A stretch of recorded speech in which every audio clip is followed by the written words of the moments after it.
Good morning and Jai Hind, dear students. Welcome to class of Geography. Dear students, today the chapter which is disaster and its management. It is the second period for the chapter. In first period we discussed about, पहले period में हम लोगों ने discuss किया what is an earthquake, how it can be detected, means by which instrument it can be detected, how we can measure the intensity of any earthquake, ठीक है ना?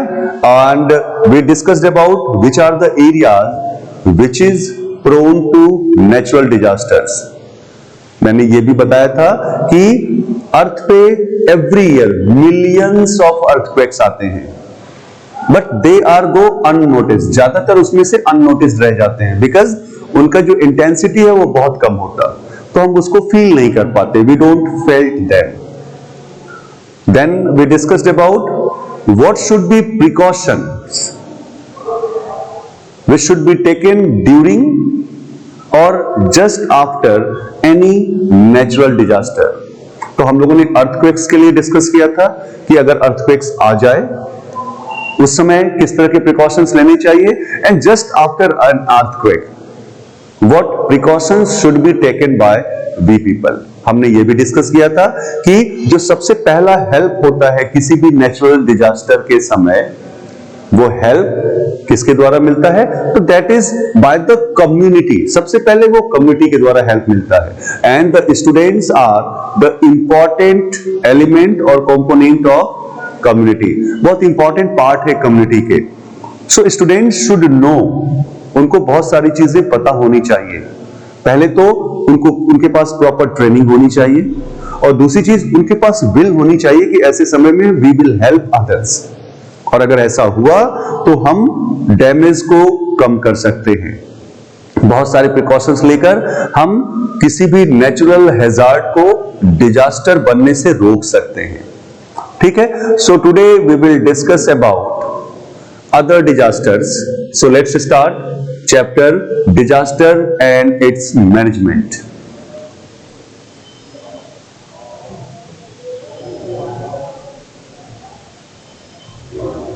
Okay, so disaster and its management, और आज we will discuss about cyclones first. सबसे पहले हम लोग किसके बारे में डिस्कस करेंगे? साइक्लोन्स के बारे में. Okay, so the term cyclone is associated with the circulatory winds in the lower parts of the atmosphere. ये जो साइक्लोन है ना, ये क्या है? सर्कुलेटरी विंड्स, जो सर्कुलेट करते हुए विंड्स हैं वो है एटमॉस्फेयर के लोअर पार्ट्स में. So the term cyclone is associated with the circulatory winds in the lower parts of the atmosphere. A cyclone develops when a low pressure area is surrounded by high pressure. अब ये cyclone develop कैसे होता है? जब एक low pressure का area है और उसके चारों तरफ जो है high pressure, that is surrounded by high pressure. तो इसमें ऐसे कंडीशन में क्या होता है? The winds blow towards the centre. Winds जो है वो सेंटर की तरफ ब्लो करते हैं और बहुत हाई स्पीड से. The winds blow towards the center. जब मैं फिर रिपीट कर रहा हूं कि cyclone develops when a low pressure area is surrounded by high pressure, and then the winds blow towards the centre at very high speed and are destructive in nature, और वो बहुत डिस्ट्रक्टिव होते हैं. These winds are accompanied by heavy rains and are often disastrous. और इस winds के साथ क्या होता है? हैवी रेन होने लगता है, और ये बहुत डिजास्टरस होते हैं. Clear about cyclone? Okay, then the tropical cyclones which originate in the bay of Bengal. ये जो ट्रॉपिकल साइक्लोन्स हैं जो कि बे ऑफ बंगाल में ओरिजिनेट होते हैं, कैन रीच फार इनलैंड. वो बहुत अंदर तक आ सकते हैं, वहां से बहुत अंदर तक देश में आ सकते हैं. So the tropical cyclones which originate in the bay of Bengal can reach far inland, and you know the areas which are prone to cyclones in India, आपको पता है कि इंडिया में कौन से एरियाज जो हैं that is prone to cyclone, जहां पे साइक्लोन्स आने के चांसेस सबसे ज्यादा है।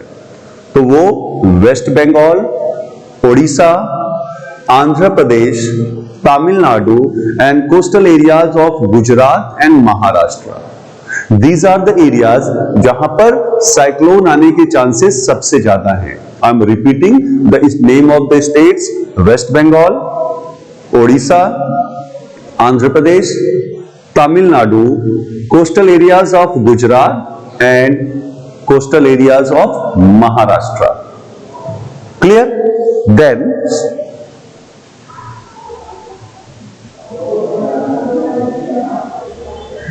The coastal areas in Andhra Pradesh. अब मैं बताता हूं कि आंध्र प्रदेश में कोस्टल एरियाज में एक साइक्लोनिक स्टॉर्म आया था मई 1990 में। So the coastal areas in Andhra Pradesh were hit by a cyclonic storm in May 1990। And will you believe what was the speed of wind? The speed of the winds was about 250 km per hour. Just imagine. Winds का जो speed था, that was 250 km per hour. The cyclone affected about 6,000 villages in the coastal areas. और इस cyclone ने जो coastal areas के आसपास 6,000 villages थे वो सबको अफेक्ट किया। इस साइक्लोन ने क्या क्या किया देखो। It killed about 1,000 persons and about 25,000 cattle. 1,000 persons मारे गए इस साइक्लोन में और 25,000 कैटल्स मारे गए। उसके बाद about 12 lakh houses were fully और पार्शियली डिस्ट्रॉयड। 12 लाख के आसपास घर जो है वो या तो पूरी तरह से डिस्ट्रॉय हो गए या पार्शियली डिस्ट्रॉय हो गए। Just try to understand the effect, the loss, the damage. 1,000 persons were killed, 25,000 cattle were killed, about 12 lakh houses were fully or partially destroyed. So the total loss was estimated to be worth several hundred crore rupees. उस समय जो total loss को estimate किया गया था उसमें कई 100 करोड़ रुपए थे, several hundred crore rupees. Just try to understand कितना बड़ा लॉस हुआ था। और उसमें जो लाइफ का लॉस हुआ था that is you cannot imagine, आप उसको वैल्यू नहीं कर सकते। And this included the destruction of crops. Crops भी बहुत बड़े स्केल पर खराब हो गया था, डिस्ट्रक्ट हो गया था। So this is the effect of any natural disaster and this was the effect of a cyclone.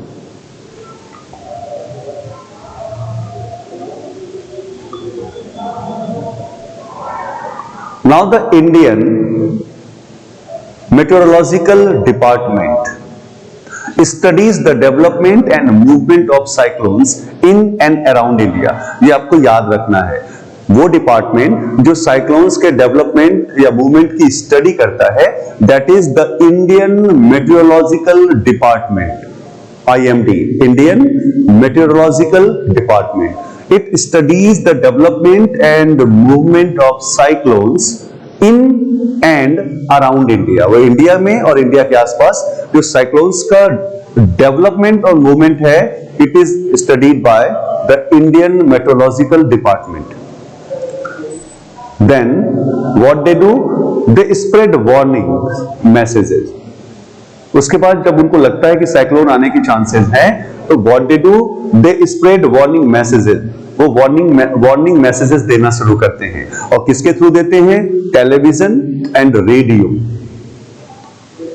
ठीक है, अगर इस डिपार्टमेंट को लगा कि साइक्लोन आने के चांसेस हैं तो दे स्प्रेड वार्निंग मैसेजेस। वो टेलीविजन और रेडियो के थ्रू वार्निंग मैसेजेस देते हैं। किसको अलर्ट करते हैं, फिशरमैन को, सी पोर्ट्स को और एयरपोर्ट्स को।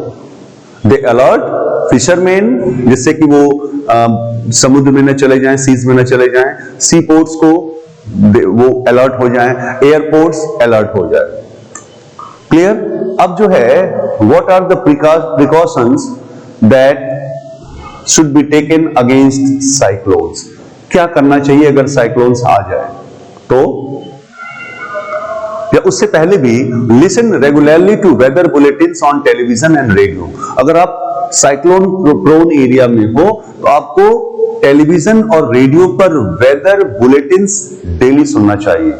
सो listen regularly to weather bulletins on television and on radio.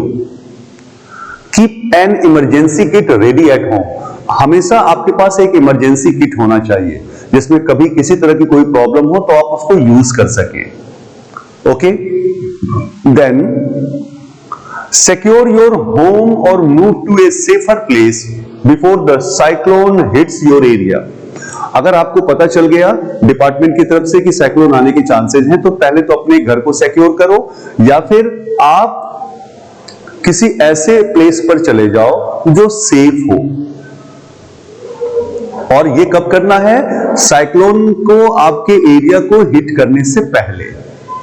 So secure your home और move to a safer place before the cyclone hits your area. Then store enough non perishable food articles in waterproof bags. आपको क्या करना है? Non perishable food articles, ऐसे food articles जो खराब ना हो, तो जो खराब ना हो जाएं, तो ऐसे नॉन पेरिशेबल फूड आर्टिकल्स को वाटरप्रूफ बैग्स में स्टोर करना है। वाटरप्रूफ बैग्स ले लीजिए और उसमें नॉन पेरिशेबल फूड आर्टिकल्स को स्टोर कर लीजिए। अगर आप फंस गए तो अब पता नहीं कब तक आपको ये यूज करना पड़ेगा, तो ऐसी चीजें रखिए उस वाटरप्रूफ बैग्स में जो खराब ना हो, जो फूड जल्दी खराब ना हो जाए। Do not venture into the sea. Sea में ऐसे समय कभी नहीं जाना चाहिए जब साइक्लोन आने का कोई भी अलर्ट हो या कोई भी वार्निंग हो। Then keep phone numbers of hospitals, police, help agencies, relatives and friends handy. सबके फोन नंबर्स आपके पास होने चाहिए। Hospitals, police, help agencies, relatives and friends, वो आपके पास होना चाहिए। हो सकता है आपके मोबाइल में हो सकता है उस समय टावर ना काम करे, नेट कनेक्टिविटी ना काम करे, तो ऐसा कोई डायरी होनी चाहिए जिसमें सबका फोन नंबर या मोबाइल नंबर लिखा होना चाहिए, वो आपके पास रहना चाहिए ताकि अगर कोई परेशानी हो तो आप उनको कॉल कर सकें। ठीक है। After the cyclone check gas leaks and dry the electrical appliances. देखिए, साइक्लोन के तुरंत बाद अपना गैस लीक्स चेक कर लीजिए कि कोई प्रॉब्लम तो नहीं है, कोई लीकेज तो नहीं हो गया, और जितने भी इलेक्ट्रिकल अप्लायंसेस हैं, डेफिनेटली जब वो साइक्लोन अगर हिट करके गया होगा तो सब वो भीग गए होंगे, तो उनको ड्राई करने की जरूरत है। तो after the cyclone check gas leaks and dry the electrical appliances. Avoid flood water. कई बार साइक्लोन के बाद जो है फ्लड आ जाता है, तो उसको अवॉइड करना है, उसमें नहीं जाना है। And be careful about snake bites. तो जब फ्लड आता है ना, तो बहुत सारे स्नेक्स भी आ जाते हैं, और बहुत सारे जो डेथ होते हैं वो स्नेक बाइट से भी हो जाते हैं, तो आपको स्नेक बाइट्स के भी केयरफुल रहना है। ठीक है। Now the next natural disaster is floods. अब हम लोग बात करेंगे अबाउट फ्लड्स। तो फ्लड्स क्यों आते हैं? तो floods generally occur due to heavy rainfall और when river water flows beyond its normal course. Floods कब आते हैं? जनरली जब बहुत हैवी रेनफॉल हो जाए, या जो रिवर जो है वो अपने नॉर्मल कोर्स से बियॉन्ड फ्लो करे। आप देखेंगे आपके शहर में भी जब रिवर गंगा में वो अपने नॉर्मल कोर्स से बियॉन्ड जब फ्लो करती है तो शहर में पानी आ जाता है। या कभी हैवी रेनफॉल हुआ तो भी बाढ़ आ जाता है। So floods generally occur due to heavy rainfall और when river water flows beyond its normal course. And the most common type of flood occurs when a river overflows its banks and water spreads on the surrounding lands. जो सबसे common type of flood है जब river overflow करने लगता है, अपने bank से overflow करने लगता है और सराउंडिंग लैंड्स में चला जाता है। आपने कई बार देखा होगा in Varanasi also. So it is the most common type of flood when a river overflows its banks and water spreads on the surrounding lands. अब it can also be caused, और कैसे कैसे फ्लड आ सकता है? तो blocking of river channels due to landslides, कई बार landslides होने की वजह से ना रिवर चैनल जो है वो ब्लॉक हो जाता है, तो उसका वाटर सराउंडिंग एरियाज में चला जाता है, that is one reason of flood. Then strong tides and storm in the sea, जब सी में स्ट्रॉन्ग टाइड्स या स्टॉर्म आ जाते हैं तो जो आसपास के सराउंडिंग एरियाज हैं वहां पर फ्लड आ जाता है, वहां पे वाटर चला जाता है। Then cyclones and tsunamis. Cyclones and tsunamis are also the reason of flood. Change in the course of a river. अगर रिवर अपना कोर्स चेंज कर देता है, अपना वे चेंज कर देता है, देन ऑल्सो उन एरियाज में वाटर आ जाता है और फ्लड का कंडीशन हो जाता है। Faulty designs of embankments, canals और डैम्स, अगर embankments, canals या डैम्स अगर इसका डिजाइन फॉल्टी है तो कई बार इसकी वजह से भी फ्लड आ जाता है, ठीक है। और एक जो लास्ट है वो डिफॉरेस्टेशन, डिफॉरेस्टेशन भी एक रीजन है जिसकी वजह से फ्लड आ जाता है। So these are the reasons of floods in India. Now you know कि इंडिया में सबसे ज्यादा फ्लड आते हैं। India has experienced more floods than any other part of the world. दुनिया के किसी भी हिस्से में इतना फ्लड नहीं आता जितना कि इंडिया में आता है। Or you know what is the main season? So the main season for the occurrence of the floods is the rainy season. और इंडिया में रेनी सीजन कब से कब तक है? तो it is from June to September. So the main season for the occurrence of the floods is the rainy season between June and September. जून और सितंबर के बीच में ज्यादातर जो है फ्लड्स आते हैं। अगर सदर्न इंडिया और नॉर्दर्न इंडिया को अगर कंपेयर करें तो floods are more frequent in northern India. Northern India में ज्यादा फ्लड्स आते हैं than in southern India. So floods are more frequent in northern India than in southern India. About 1/8 of the total area of our country is estimated to be flood prone.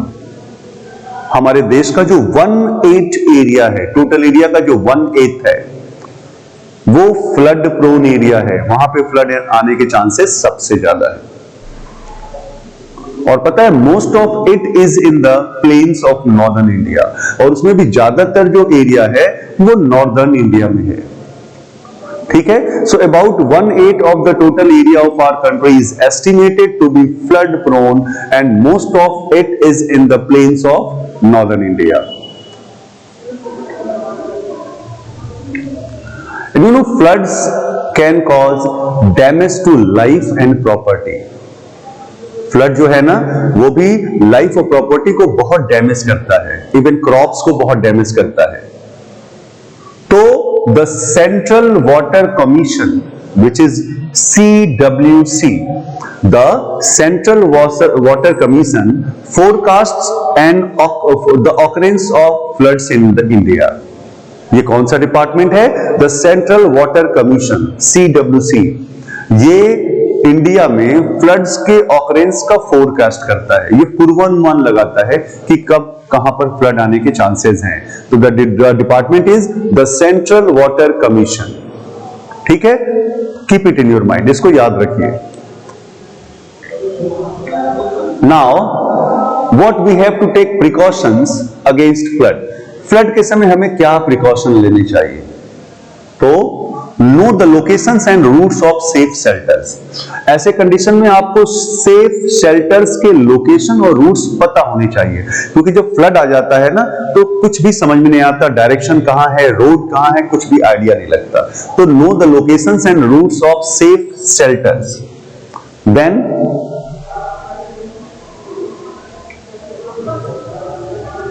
listen to the radio or watch television for warning or advice। आप radio सुनते रहे, television देखते रहे किसी भी तरह के flood की वार्निंग के लिए या उस समय एडवाइस के लिए। So listen to the radio और वॉच टेलीविजन फॉर वार्निंग और एडवाइस।